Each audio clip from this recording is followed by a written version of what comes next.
Might as well. Remember, you've just whiled away 15 minutes of valuable human life that you can never get back.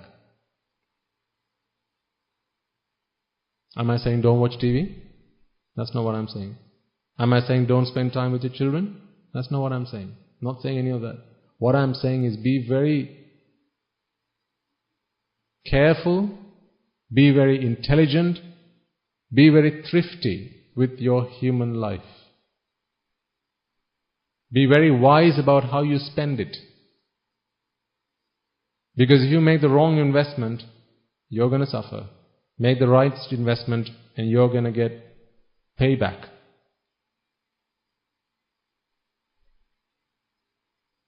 For good or bad, all you have is your human life. And unfortunately, each and every one of us has to suffer the consequences ourselves. Your best friend can't step in to help you out. Your mother, your father, your daughter, your son, they can't step in to share the consequences if you have made the wrong investment. They brought you into this world, yes, your parents did, but they can't suffer on your behalf. They can't share your pain.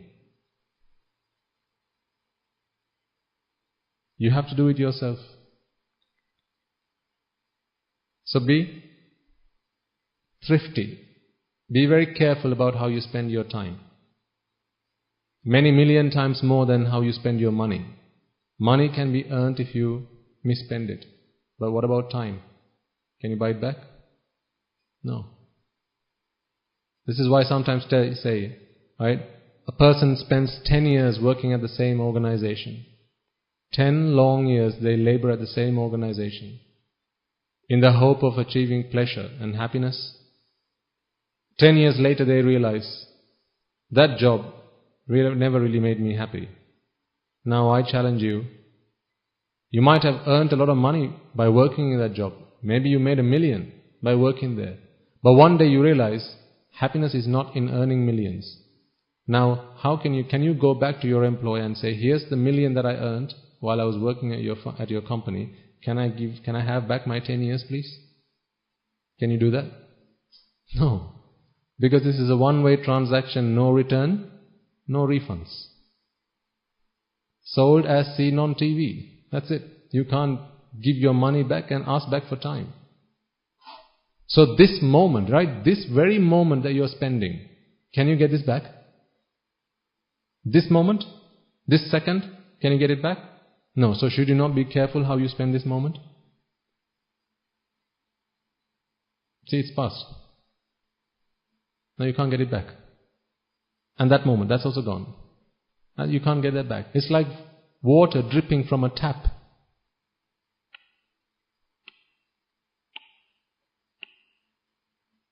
You can't put that drop back into the tap. It's gone now. If you had collected it, you could have made use of it. But if that water has just flown away,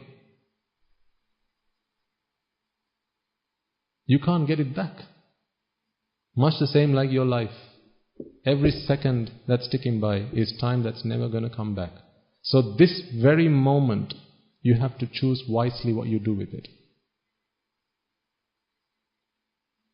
Ask yourselves, do you always come up with excuses to practice the path? Oftentimes I tell you, before coming along to sermons, listen to previous sermons. And I know there are some among you who do. But there are others who will come up with excuses rather than having listened to the sermon. Excuse will be, I was too busy. I had somewhere to go. Work. School. This, that and the other. What about the time you're sat on the toilet? How much do you have to think about that process? When I was a layperson, I used to have a speaker. It was a Bluetooth speaker. I had it plugged into my bathroom. And so when I was at the toilet, before I went, I played on my phone, I pressed the play button, and I was supposed to sermon. So if I was there in the shower for 15 minutes, I could listen to the sermon in the background. I might not take all of it because I'm involved in something else, but it might be just one or two things that might change my life. at least that day I might live differently because I got to listen to that sermon. Maybe just 15 minutes. That's all that's needed. You don't need a lot, remember. It's 20% you need. The rest, 80% is in application. What about your commute to work? Are you still listening to your FMs on the way to work? Or are you listening to a sermon on the way to work? The world and its dog will want you to listen to the FMs, radio stations. They'll play beautiful music. They'll play Sinatra. They'll play Beatles. They'll play Bieber. Because that's what the world wants you to enjoy. This is a consumerized world, you mustn't forget. Whenever something's free, what's the product that's being sold? Why is Facebook free? What is the product that's being sold?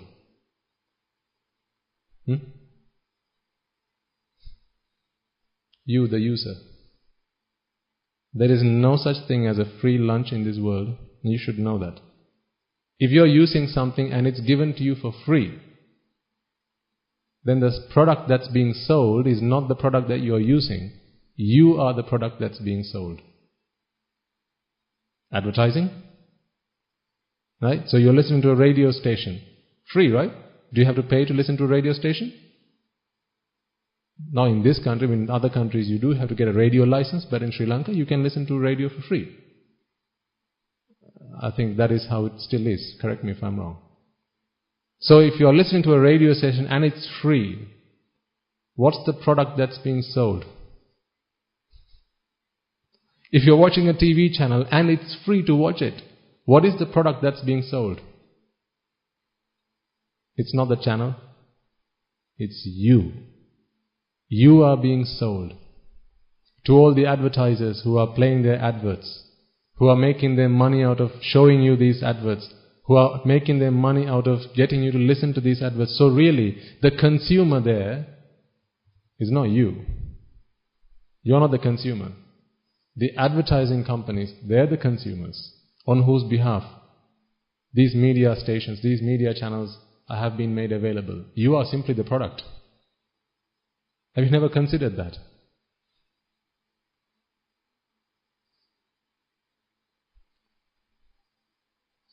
Am I hurting your feelings?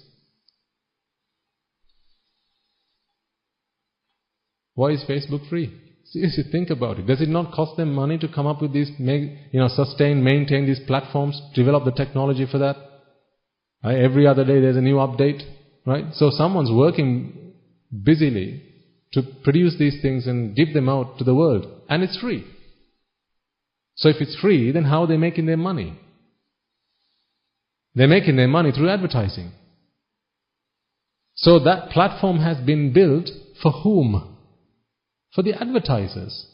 So what's being sold to the advertiser? You. So who's the product?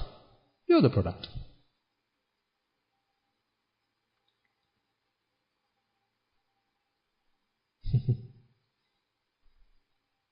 Yes or no? So what's your excuse then? If you're standing for the bus, right? Bus is in 3 minutes time. You're standing waiting for your bus to arrive. What do you generally do? Hand goes into the pocket. Out comes the phone. Phone gets unlocked. And then it's Facebook, WhatsApp, Viber, Emo, right? This, that and the other.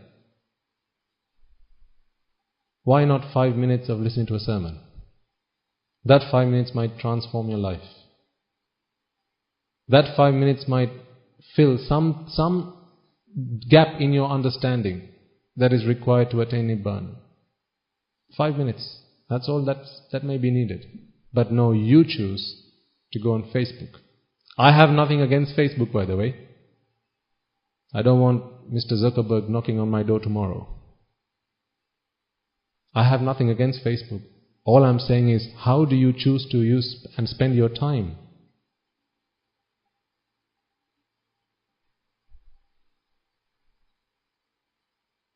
I used to go to the gym When I was a layperson, every other day I went to the gym and spent an hour and a half there, just to maintain my physical fitness. And I remember a lot of people who come to the gym, they'll have TV screens. They'll play news and movies, songs. And what people do is they plug their earphones and then they're watching the movie and watching news and all sorts. And I thought, what a waste of time that is. My body's working to improve the body. Why can't the mind work to improve the mind during that time? So I took with me my library of sermons. And that's what I listened to. Before I got to listen to sermons, it was all about productiveness. How to live a productive life, how to make a lot of money, how to make the best investments. I think I've shared some of those stories with you in the past, so I'm not going to go over all the stuff. But ever since I got taste of the Dhamma, every moment I could find, I dedicated to listening to the Dhamma. Because that is what I realized my life is worth living for. You see, the thing is this. The day you get diagnosed with a terminal illness, you will do everything I just said. Yes or no? If today you get diagnosed with terminal illness and the doctor says he gives you a maximum of 1 week, will you be spending the rest of the week exactly the same way you spent your last week? Will you? No. You know the answer. So then therefore, the reason that you spend your weeks this way and not that way is because in your mind, you're so certain of your life, aren't you? You're so certain that I'm never going to be diagnosed with cancer. I'm never going to die. I'm never going to fall ill. I'm just fine. That's what everybody thinks. Until they get the diagnosis. Everybody thinks that. The day this guy's been diagnosed, last night he went to bed thinking, I'm never going to get cancer. Because it doesn't come with warning. It just comes. When? When it's time to come, comes. No warning beforehand. So please be wise. Don't be foolish. Don't fall into the world's trap. All those immoral, ignoble people you have to meet on a day-to-day basis, at work, at school. Sometimes they could be relations. Sometimes your neighbors. They don't do it out of spite. They only do it because that's all they know. They'll talk to you about the latest film that's come out. They'll say, hey, did you not watch that movie yet?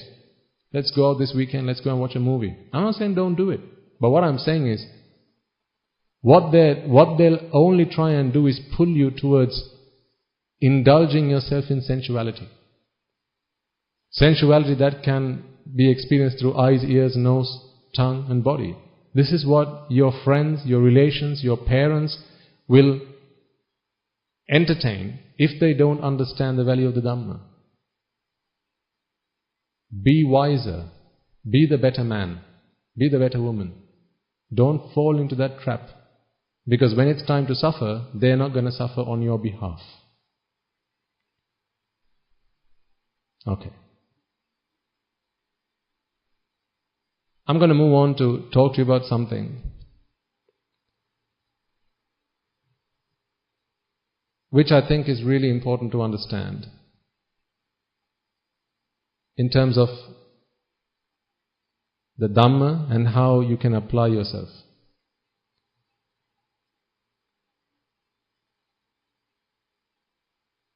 For as long as you have your eyes open, for as long as there's an object in front of you, a sight, and for as long as there's a mind, there's a process called seeing that takes place. Yes? Your eye is functioning. There's an object in front of the eye, a sight. You have a mind. So we're talking about a live person. For as long as these three things have been lined up, the process of seeing is functioning. All understood? Okay. For as long as there's a functioning ear, sounds in the outside world, and a mind For as long as these three things have been lined up, there's a process that's called hearing. And that process is running, is functioning. And the same applies for smell, taste, touch, right? So you get the idea. These are processes. So seeing is a process. Hearing is a process. Smelling is a process. Tasting is a process. Let's take the process of tasting. What are the three things that are required for this process to take place? What three things? Keeping it simple. Tongue, taste, and a mind. Because if there's no tongue, there's taste and mind. Will you be able to taste? There's a tongue, there's the mind, but there's nothing, there's no taste. Can you taste it? So taste involves, anything that has a taste, right? If you take a betel leaf, that has a taste. Piece of cake, that has a taste. Even water has a taste. Everything has a taste, right? Metal, doesn't metal have a taste? Yes. So put it to your tongue, you'll taste metal. That's why you say it's got a metallic taste. If you have not said that, everything has a taste. Sometimes your tongue is not sensitive enough to pick it up, because all things are composed of apo, tejo, vayo, patavi, varna, gandha, rasa, oja. Rasa is the taste. So this octet, Suddhastake, is there everywhere. All physical things have these 8, and their composition is different to each other. But we don't need to worry about that. The point I want to explain to you, try to get across to you is, for as long as there's a tongue that's functioning, for as long as there's taste in the outside world, when these two collide, and there's a mind which can accept, receive this happening, this going on in the outside world, this being is able to taste. So that's a process that's running. Now, how do you know that you're alive and you're living? How do you know you're alive?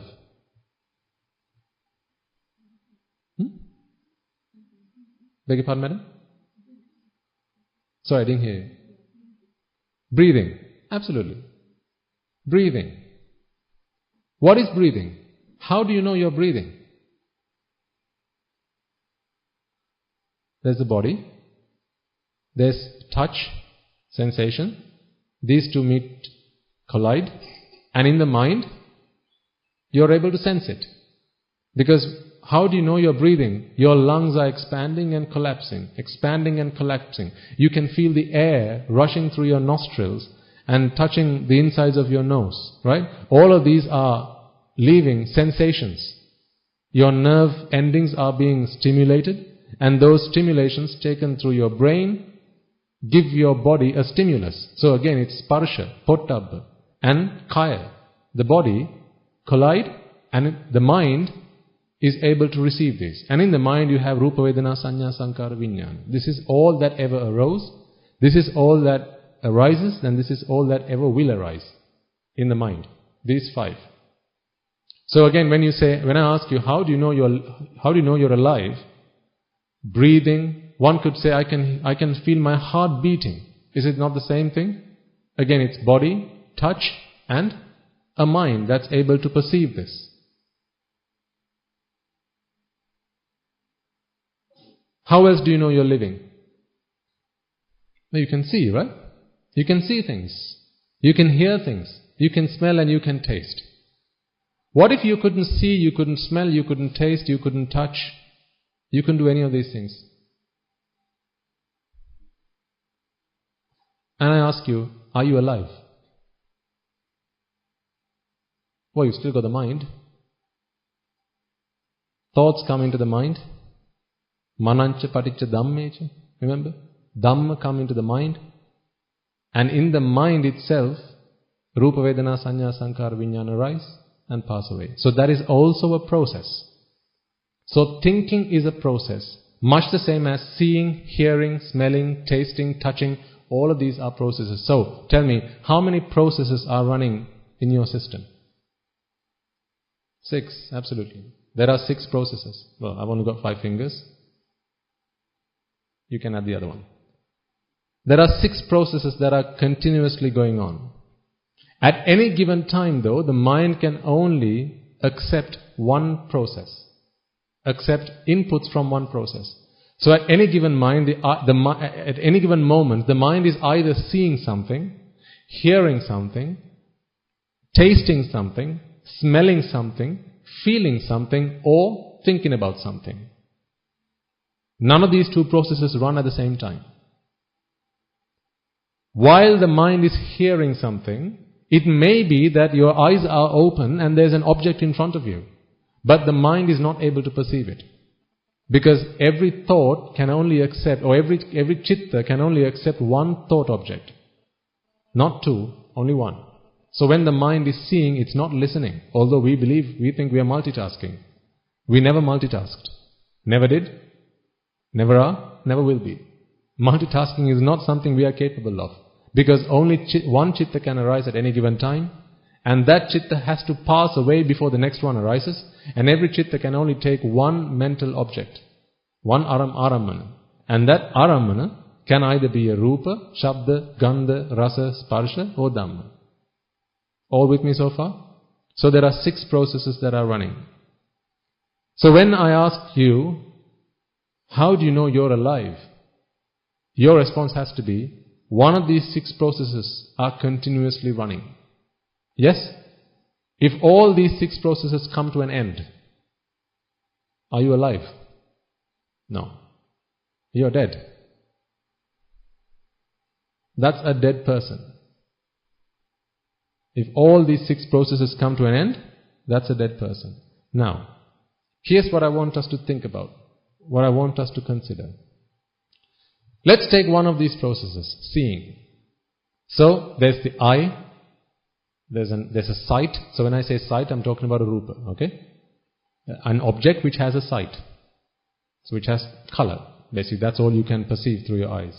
And in the mind, there's rupa, vedana, sanya, sankara, vijnana that has just arisen, and it's going to pass away in a moment. So this seeing process is now running. My question is, where is the person that's seeing? The seeing process is now running, but where is the being, where is the entity that's seeing, that's looking? Where is this person?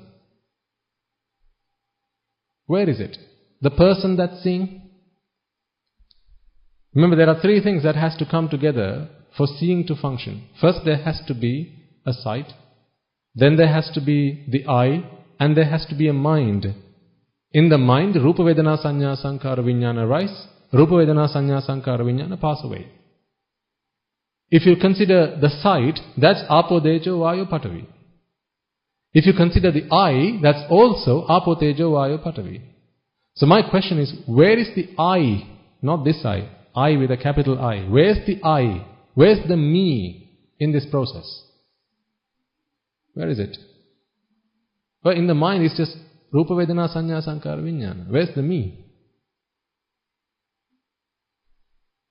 Because it has to be either at the beginning, or at the middle, or at the end of this process. Somewhere in the process, me has to be there, or the I has to be there. Again, I don't like the fact that I and I sound the same, but I can't do anything about it. This is the self I'm talking about, okay?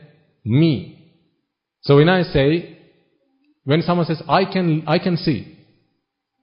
Someone says, I can see. Okay, you're pointing at yourself saying, I can see. Where's this I? Is it in the sight? Is it in the eye? Or is it in the mind? Where is it? It has to be somewhere. Let's take another process. The process of hearing. There's a sound. You just heard the bird? The bird's chirping outside, right? There was a sound there. We all have an ear. This is why we were able to hear it. And then there's a mind. In the mind, we know that when a chitta arises, it's rupa, vedana, sanya, sankara, vijnana that arises. Rupa, vedana, sanya, sankara, vijnana that passes away. So there's a sound, there's the ear, and there's the mind. Where's the me? Where's the I that's listening to this sound? Where is he? Where is she? Because you do say, I'm listening, don't you? I'm listening. I'm smelling. Me, see? Me. I'm tasting. I am feeling. I'm thinking. So we say these things. My question is, where is the me? Where is the I that's doing the thinking? Where is the I that's doing the smelling, or the tasting, or the feeling, or the seeing, or the hearing? Where is this I? It either has to be at the beginning, at the middle, or the end. Which part of the process is me doing this? Where is the me? Where is the I? Are you saying it's in the brain? Okay. It's not there. So it's not in the brain, thankfully. So we've just figured that out. It's not in the brain. So where is it then? Because this is the process that's running, right? If you take taste, for instance. Okay, let's take a piece of cake. Now a piece of cake has a taste. When you put that cake next to your tongue, now there's the tongue, the faculty, this indriya that is required to taste the cake. And the moment these two things touch, putting aside all the sensory stimuli that's flowing through to your brain, putting all the anatomy, the physiology, all of that to a side, we know that in the mind, Rupa Vedana Sanya Sankara Vijnana arises, and Rupa Vedana Sanya Sankara Vijnana pass away. This is the start and end of that process. Taste, tongue, Rupa Vedana Sanya Sankara Vijnana rose, Rupa Vedana Sanya Sankara Vijnana pass away. Start to end. That is the process. My question is, where is the me? Where is the I that's tasting this cake? Can you find an I in this process? Can you find a me in this process? It's just a process. It's a process. Where is the doer in this process? But do you not feel that there is a doer in the process? Generally, do you not feel that there is a doer? When I ask you, what are you doing? You say, I'm looking. When you say, I am looking, do you genuinely not feel that there's a person, there's a doer that's looking? There's a me, see? There's me. I'm not talking about the physical body. But that's how you generally say it, right? I am looking. I am smelling. I'm tasting. I'm feeling this. I'm in love. So where's the doer that's in love? Where's the person that has just fallen in love? Because love is again a process. It's the outcome of a process. How is that? There's a Dhamma. Love is a Dhamma, right? Because it doesn't have a side. There's no side smell. Although now we know the color of love is what? Red. If that didn't make sense, you have to go and listen to previous sermons. Okay? So there's no sight, sound, smell, taste or touch about love. It's just a Dhamma. It's just a concept. But manancha paticca dhammecha. The mind comes into contact with this concept. And again, in the mind itself, Rupa Vedana Sanya Sankara Vijnana arises. Rupa Vedana Sanya Sankara Vijnana passes away. So where's the I that's in love? Where's the me that's in love? Where's the person? Where's the individual that's in love? So here's the problem. 6 processes are running. Non-stop. They keep alternating. At one moment you're seeing something, next moment you're smelling something, next moment you're hearing something, next moment you're tasting something. Again, tasting, smelling, feeling, smelling, hearing, smelling, seeing. This is how your body is working. Constantly, this is what's going on in your mind. Yes or no? Smelling, seeing, tasting, smelling, feeling. It's like a non-stop factory inside your mind. One of these 6 processes are always running. Always alternating between each other.